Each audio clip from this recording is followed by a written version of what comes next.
Apocalipse, capítulo 2.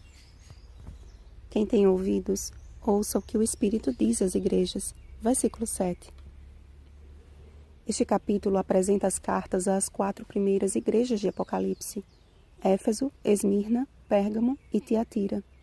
Cada uma delas representa um tempo profético na história da igreja cristã, mas também simboliza o estado espiritual do povo de Deus e a necessidade de perseverança frente às dificuldades que surgem, quer seja de cunho pessoal, quer seja coletivo.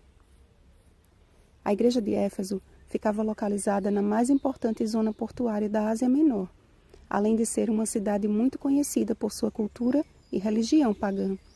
No meio desta sociedade corrompida, uma igreja cristã foi estabelecida e seu estado espiritual prefigurou a fase da igreja dos anos 31 a 100 depois de Cristo.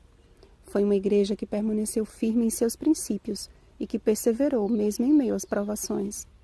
Porém, o seu zelo havia ultrapassado o amor. Na busca por fazer o que é correto, perderam de vista o principal. Precisavam redescobrir o primeiro amor. Jesus, então, lhes apresenta o caminho. Lembra-te, pois, de onde caíste, arrepende-te e volta à prática das primeiras obras.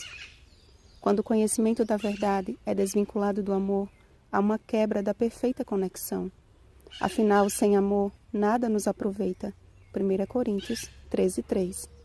Só pelo amor que regozija-se com a verdade. 1 Coríntios 13:6. Venceremos e poderemos desfrutar da árvore da vida que se encontra no paraíso de Deus. A igreja de Esmirna corresponde aos anos 100 a 313 depois de Cristo. Localizada na Ásia Oriental, Esmirna era uma cidade que ficava na rota comercial marítima e seu nome significa aroma agradável.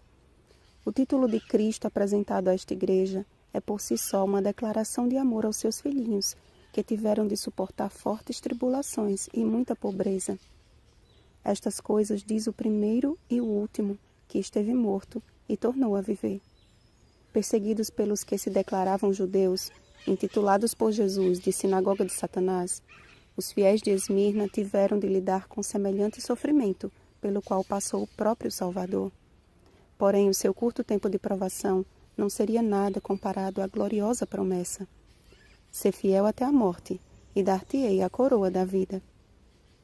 A fidelidade não fora sempre provada ao extremo, mas a fidelidade nas pequenas coisas fortalece o espírito em doses constantes até o tempo que, em frente à morte, a fé, a esperança e o amor prevalecem.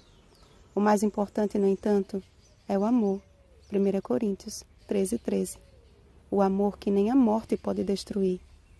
O vencedor, de nenhum modo, sofrerá dano da segunda morte. Sendo a antiga capital da Ásia, a cidade de Pérgamo era um dos principais centros do paganismo, abrigando diversos templos pagãos, e representa a fase da igreja cristã do período de 313 a 538 d.C. Jesus se apresenta como aquele que tem a espada de 2 gumes. Mas o que representa esta espada?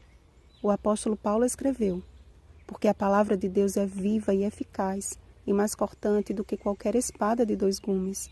Hebreus 4:12. Algumas coisas são declaradas contra esta igreja: a doutrina de Balaão e a doutrina dos Nicolaítas. A história de Balaão nós conhecemos, um profeta que se deixou corromper pela recompensa de um rei pagão. Números, capítulos 22 ao 24.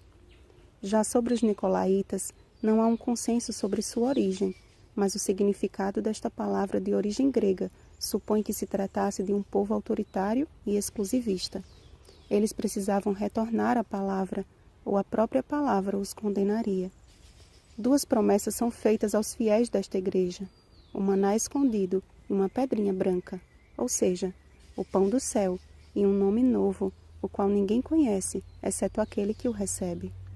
Deus deseja dar de sua provisão aos seus filhos, e assim como mudou o nome de alguns de seus servos, Ele nos dará um novo nome que representará o que Ele realizou em nossa vida. A igreja em Tiatira, que compreendeu a igreja de Deus do período de 538 a 1517 d.C., há uma mensagem de forte advertência. Mesmo representando uma igreja perseverante em fé, amor e serviço, foram tolerantes com a apostasia que a estava contaminando. Assim como Jezabel corrompeu o rei Acabe e todo Israel com sua prostituição e idolatria, a igreja cristã estava sendo governada por semelhante doutrina. Mas mesmo diante de tamanha apostasia, o Senhor convida todos quantos desejam se manterem incontaminados a conservar o que tem até que ele venha. E aquele que não se permite ser governado pela apostasia deste mundo, Jesus mesmo prometeu dar autoridade sobre as nações e a estrela da manhã. Há uma recompensa real a todos que perseveram em conhecer não somente a verdade, mas que buscam o conhecimento da palavra para conhecer o Senhor da palavra. Lindos presentes nos aguardam no céu. Vamos aceitá-los hoje? Feliz sábado, herdeiros dos tesouros celestes. Rosana Garcia Barros.